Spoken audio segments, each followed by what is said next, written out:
In another twist in the Ambani bomb scare case, Hiren Mansukh, who is the owner of the vehicle which had the explosives which had been found parked near Mukesh Ambani's residence last week, was found dead in a creek in neighbouring Thane on Friday. Here are all the latest that we're picking up from the investigation. An explosive-laden SUV spotted outside the house of India's richest man sent Mumbai's security establishment into a tizzy. And the mystery behind the bomb scare near Mukesh Ambani's residence has deepened. Mansukh Hiren, the man whose car was used to plant gelatin sticks outside Antillia, has been found dead. Postmortem complete हो गया है and they have kept the opinion reserved. जैसे ही हमको postmortem reports आ जाएंगे, we'll आपको बता देंगे. According to the police, Hiren's face was wrapped in 5 handkerchiefs. Hiren's family says the death can't be due to suicide, as his last location was in Virar, which is far away from Thane. Police वालों ने जो बताया कि उन्होंने आत्महत्या की है, वो कभी सोच भी नहीं सकते ऐसा. और ये जो उन्होंने उनके बारे में जो ये अफवाह उन्होंने फैलाई है, बहुत गलत फैलाई है. क्योंकि इसकी इंक्वायरी तह तक होनी चाहिए. ये मेरा सच तक जाने का मेरा एक है कि और हमारी पूरी फैमिली पे इस पे इफेक्ट हो रहा है. Hiren's death comes just 2 days after the investigating officer heading the probe into the bomb scare was changed. Assistant Police Inspector Sachin Vaze, who was earlier heading the probe, hinted Hiren was being harassed. नहीं, मुझे ऐसा नहीं लिखा था, but मेरे ख्याल से commissioner थाने और हमारे कमिश्नर साहब को उन्होंने रिटर्न कंप्लेंट दी, ऐसा मुझे मालूम, ऐसा मुझे लगता है, गारंटी नहीं है. सेइंग की उसकी मानसिक स्थिति ठीक नहीं है एंड उसको पत्रकार और पुलिस बार-बार ये करके परेशान कर रहे हैं करके. Hours after Hiren's suspicious death, Maharashtra Home Minister Anil Deshmukh issued a statement in the State Assembly. He said no injury marks have been found on Hiren's body and announced that Maharashtra Anti-Terrorism Squad will probe his death. उसकी पूरी जांच चालू है. Body का postmortem करके उसके death की वजह क्या है सब डिटेल मालूम पड़ेगा. पूरी टीम, एक टेक्निकल टीम उसका पोस्टमार्टम करेगी और ये पूरे जांच की जवाबदारी हमने ATS को दी है. The opposition suspects foul play and is questioning the investigation. मैंने यह आशंका जाहिर की कि ये जो मनसुख हिरेन है, ये मनसुख हिरेन को तुरंत सुरक्षा प्रदान की जानी चाहिए, क्योंकि ये इसमें की सबसे बड़ी कड़ी है और इनकी जान को खतरा हो सकता है. ये डेड बॉडी मिली है, इससे ये पूरा प्रकरण बहुत ज्यादा फिशी हो रहा है. A week earlier, Hiren had claimed that his car was stolen before it was found at Antillia carrying explosives. 17 तारीख को शाम को मैंने गाड़ी वहाँ पे लगाई है, उसके बाद चोरी हुई है. अभी मुझे 18 तारीख को पता चला. विक्टोरिया पुलिस स्टेशन है, वहाँ पे कंप्लेंट. पहले सब ढूंढा 3 घंटा तक, उसके बाद में वहाँ पे complaint. The police have so far not revealed what the motive behind this entire incident was or how serious the threat was. But the death of Hiren Mansukh has certainly added to the mystery. With cameraman Vijay Desai and Saurav Vakhtani and Mumbai Vidya, Thane. And let's explain to you the sequence of events that's in fact led to a lot more questions and not given us any answers. It all started on February 26th when an explosive-laden car was found near Antillia, near Mukesh Ambani's house. And then a few days later, that's on March 4th, it was spotted outside the residence. After that, the last location was traced to be in Virar. This was the location. And after that, you had the owner who was found dead yesterday at the Kalwa Creek Bridge in Thane. So all of this has in fact led to a lot of questions about the SUV owner, what happened, etc. Prima facie, the cops are saying it's suicide, but they say, of course, that the investigation is pending in this case. Well, battleground Nandigram is heating up. Mamata Banerjee will be filing her nomination from Nandigram on March 10th on the eve of Mahashivratri. She's given an open challenge to a former confidant, Shuvendu Adhikari. আমি নন্দীগ্রামে লড়ছি, আমি যখন কথা দিই কথা রাখি। এত সহজ নয়। The battle for Nandigram will be key to who wins the war in Bengal.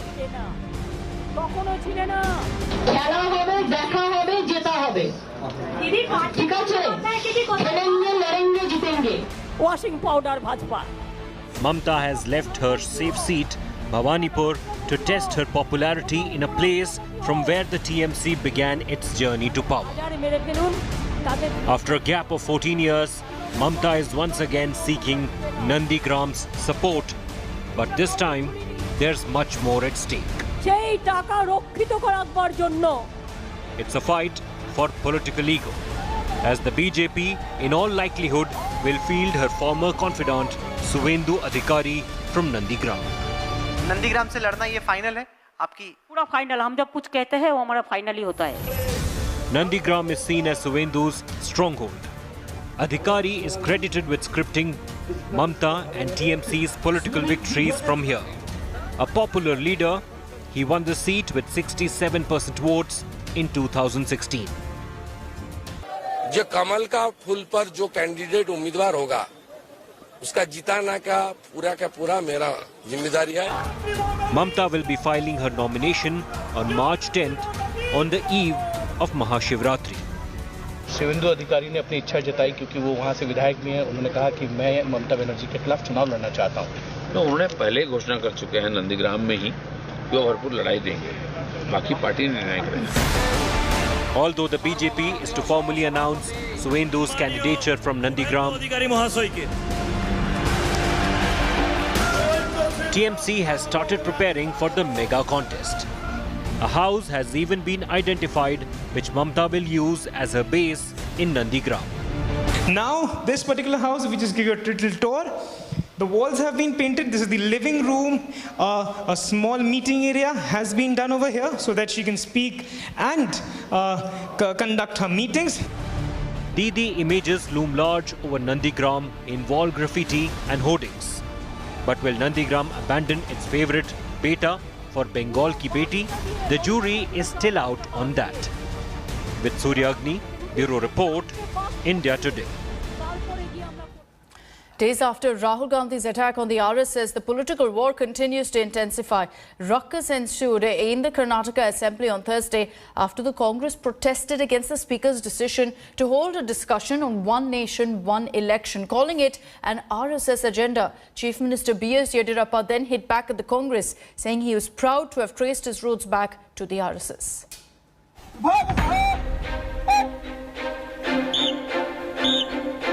Bang in the middle of an escalating political war, a crossfire it is familiar with is the Rashtriya Swayamsevak Sangh.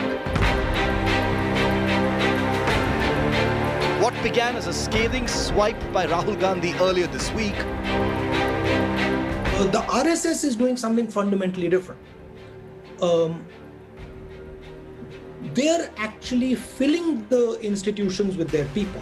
So look, even if we defeat the BJP in an election, we are not going to get rid of their people in the institutional structure.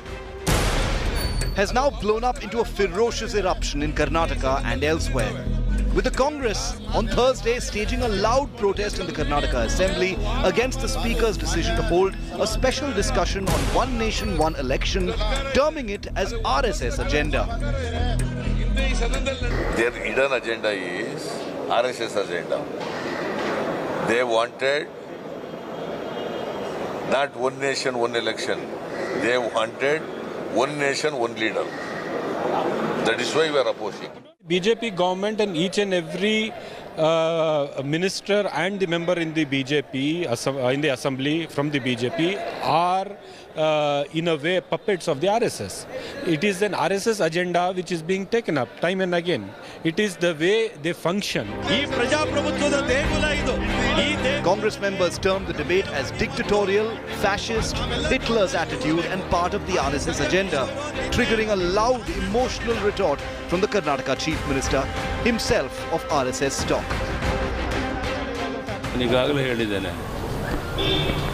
ಇವತ್ತೇನಾದರೂ ಈ ಸ್ಥಾನದಲ್ಲಿ ನಾನು ನಿಂತಿದ್ರೆ RSS ಕಾರಣ ಅಲ್ಲಿ ಸಿಕ್ಕಂಥ ತರಬೇತಿ ಅವರ ಒಂದು ಬೆಂಬಲದಿಂದ ನಾನು ಈ ಸ್ಥಾನದಲ್ಲಿ ಬಂದು ನಿಂತಿದ್ದೇನೆ. ಈ ದೇಶದ ಪ್ರಧಾನಿನೇ ನಾನು ರಾಷ್ಟ್ರೀಯ ಸ್ವಯಂಸೇವಕ ಸಂಘದ ವ್ಯಕ್ತಿ ಅಂತ ಹೇಳ್ಕೊಂಡಿದ್ದಾರೆ. ಇವ್ರು ಯಾರು ಹಿನ್ನೆಲೆ ಬಂದಿದ್ದಂಥವ್ರು? ಇವ್ರ ಬ್ಯಾಕ್ಗ್ರೌಂಡ್ ಏನು, ಇವ್ರು ಎಷ್ಟು ಸಾರಿ RSS ಅಂತ ಹೇಳ್ತಾರೋ ಅಷ್ಟು ಬಾರಿ RSS ಶಕ್ತಿಯುತವಾಗ್ತಾ ಹೋಗುತ್ತೆ. ಇದರಿಂದ ಸಿದ್ದರಾಮಯ್ಯನವ್ರಿಗಾಗಲಿ ಕಾಂಗ್ರೆಸ್ನವ್ರಾಗಲಿ ಏನೂ ಲಾಭ ಆಗೋದಿಲ್ಲ. Away from Karnataka, the anti-RSS political fire lit by Rahul Gandhi found an echo in Maharashtra as well, with Chief Minister Uddhav Thackeray hitting out at both the BJP as well as the RSS. A rare occasion, given the Shiv Sena has so far confined itself to attacking the BJP and staying well away from taking on the RSS directly. Shiv Sena तर स्वातंत्र्य लढत नव्हती, पण तुमची सुद्धा मातृ संस्था आहे ती सुद्धा स्वातंत्र्य लढ्यामध्ये कधी नव्हती. म्हणून नुसतं भारत माता की जय बोललो तर देशप्रेम सिद्ध होत नाही. सत्ता मिळाल्यानंतर देशातील नागरिकांना आणि देशातील जनतेला जर न्याय देत नसाल, शेतकऱ्यांना जर तुम्ही अशा रस्त्यावरती ताटकळत ठेवत असाल तर भारत माता की जय बोलण्याचा अधिकार तुम्हाला नाही आहे. As the crossfire intensifies, the RSS has stayed away from engaging officially in this controversy. But with campaign season rumbling into top gear, expect political fires over the RSS to burn only stronger. With Nagarjun Dwarkanath in Bengaluru and Kamlesh Sutar in Mumbai, Bureau Report, India Today.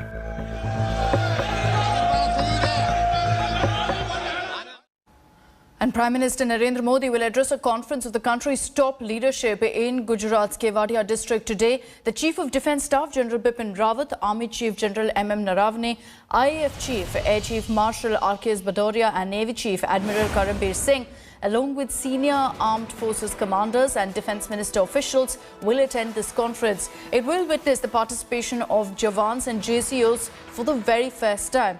Earlier, in fact, Defence Minister, while addressing the top commanders in Kevadia, praised the valour of soldiers for taking on the Chinese during the Galwan standoff. Rajnath said that India's ability to secure territorial integrity has strengthened over the years. The Defence Minister also said that the armed forces are more proactive and resolute in their response.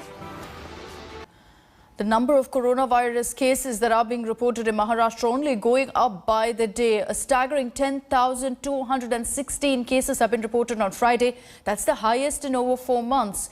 The state's total death toll rose to 52,393 after 53 new fatalities were reported on Friday. Mumbai recorded a massive 1,173 cases. In Pune, 549 cases were reported, and in Nagpur, 1,225 cases. Amravati recorded 435 cases, and in Nashik, 352 cases were confirmed. The recovery rate in the state increased to 93.52%. Meanwhile, 91,103 citizens were vaccinated in the state on Friday.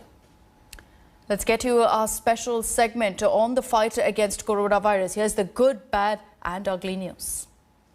The good news on COVID-19, this pertains to vaccines, as India has emerged as a superpower when it comes to vaccine diplomacy across the world. After supplying 50,000 doses to the island nation of Seychelles, where China is trying to build strategic inroads into the Indian Ocean, developing countries like Canada as well as the United Kingdom, nations in the European Union are now looking to India for vaccine supplies.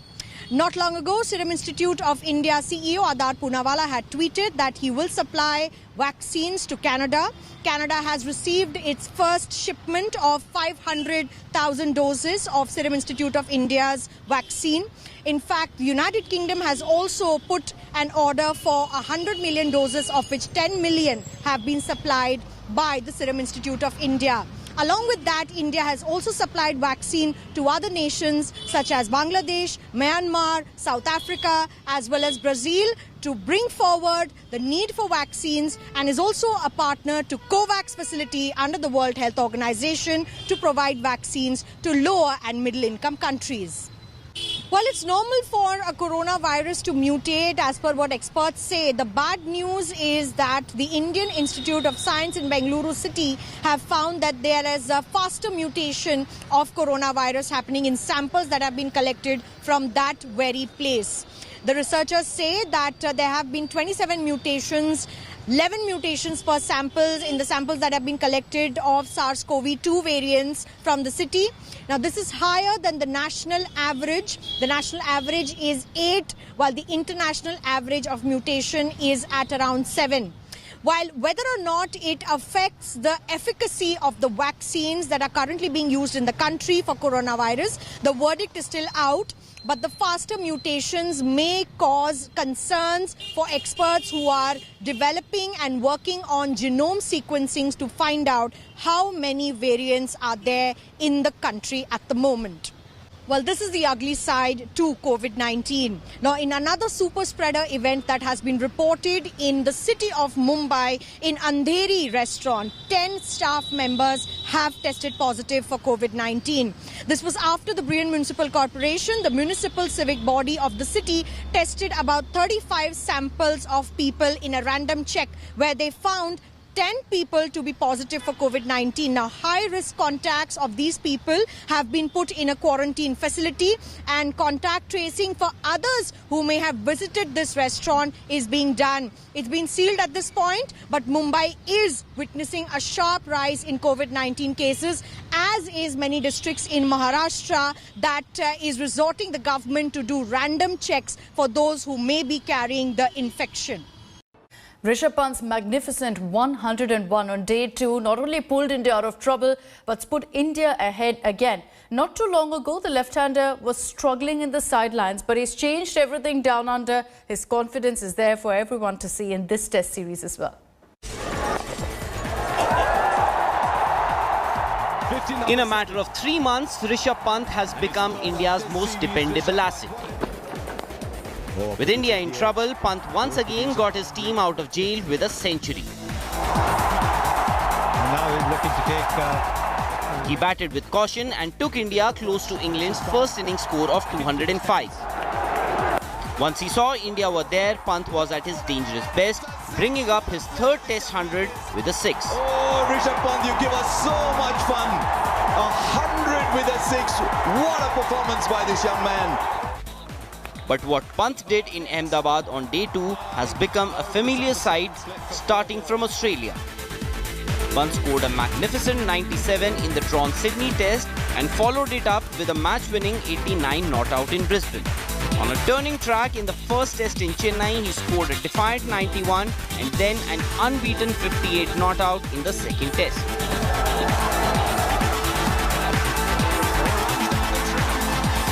Pant's 101, which happens to be his maiden Test 100 at home, has certainly lifted Team India's dying hopes after the hosts were left reeling at 146 for 6 at one stage.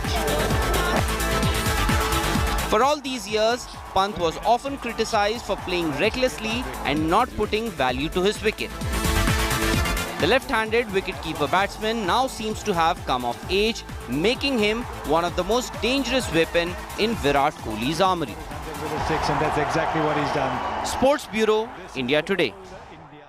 Hello everyone, this is Rahul Kamal here. Hope you enjoyed this video. For the latest news and analysis, like and subscribe the India Today YouTube channel, and don't forget to press the bell icon to stay updated.